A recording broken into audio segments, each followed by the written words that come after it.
4 büyükbaş hayvan almıştım. Onlar işte 2 sene boyunca çoğaldılar. Şu an 16 tane hayvanım var. Hepinizden de Allah razı olsun.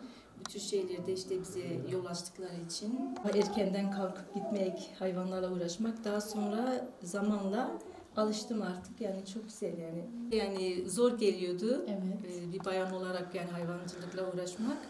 Zamanla alıştım yani böyle hayvanlar yani en çok da işte doğum sıralarında böyle bir onların yanında onların yanında olabilmek yani bir zevk veriyordu. Yani. Ağrı İşkur olarak teşekkür ediyoruz kadın olarak, engelli bir vatandaşımız olarak. Bu projeyi buradan buraya getirmeniz herkese inşallah örnek teşkil edecek. Evet.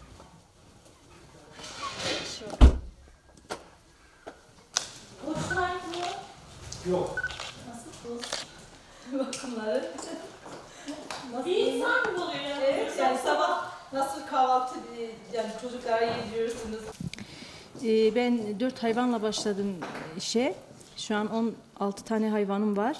Projeye devam ediyorum.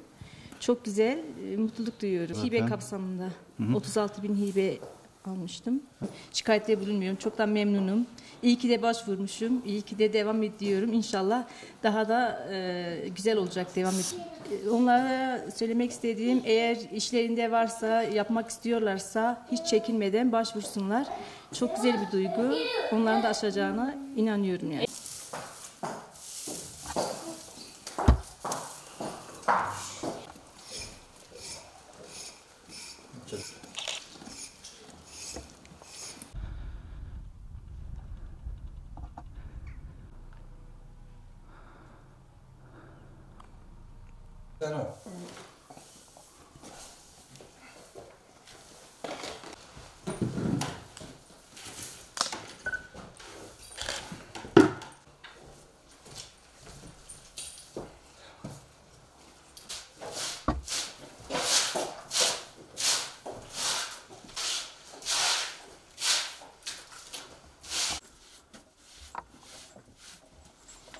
Ben bu projeyi sundum. İşkur'a bana 4 tane hayvan çıktı. 36.000 TL bana destek verdiler. Ben 4 tane hayvan aldım. 3 tanesi doğurdular. 3 tane de buzaları var. Toplam 7 tane hayvanlarım oldu. Ben onunla geçindiriyorum. İşte sütünü, yoğurtunu onlarla faydalanıyorum. Benim komşular da faydalanıyor sağ olsunlar. Yani önce de yoktu, şimdi var çok şükür, faydalanıyoruz elhamdülillah.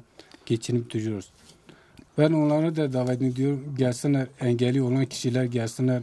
O da aynı projeler yapsınlar, içeri versinler. Hayvan alsınlar, faydalansınlar. Kendi çoluk çocuğuna baksınlar. Komşular da faydalanır. En azından boş durmaz da yani güzel bir şeydir bu.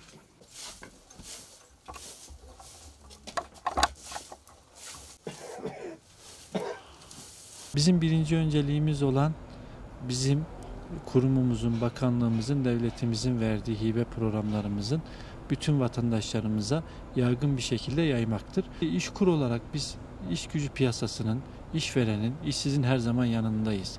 Biz bir yönüyle işverenin yanında olurken işverene nitelikli, kalifiyeli meslek sahibi eleman temin ederken öteki taraftan da işsize de gerçekten çalışabileceği yeteneklerine göre, mesleğine göre, kabiliyetine göre iş yerleri bulmaya çalışıyoruz. Tabii bunları yaparken etkinliklerimiz var, faaliyetlerimiz var, iş meslek danışmanlarımız var. İş meslek danışmanlarımızla toplumumuzda, sahada her kesime hitap ediyoruz. Bugün de 8 tane engelli ve eski yükümlü projemiz var. Bunlardan 2 tanesini de ziyaret ettik beraber, gittik, dolaştık, gördük. Bu projelerle özellikle dezavantajlı gruplarımızdan olan engelliler ve eski yükümlerin kendi işlerini, kendi mesleklerini, kendi ayaklarının üzerinde durabilmelerini sağladık. Bunun haricinde de özellikle meslek edindirme kurslarımızda meslek sahibi olmayan işsizlerimize meslek sahibi ediyoruz. Malumunuz işverenlerimizin daha fazla eleman istihdam etmesi için, daha fazla iş gücü piyasasında aktif olabilmeleri için hükümetimizin, devletimizin sunduğu istihdam teşviklerini anlatıyoruz. Onları faydalandırıyoruz. Ek eleman istihdam teşviğiyle, işbaşı eğitim programı teşvikleriyle, kısa çalışma ödenekleriyle ücret garanti fonu desteğiyle biz piyasadayız, işverenimizin yanındayız. İnşallah ülkemizdeki işsizlik oranını, şehrimizdeki işsizlik oranını düşürmeye çalışıyoruz. Bu konuda elimizden gelen gayreti gösteriyoruz kurum olarak.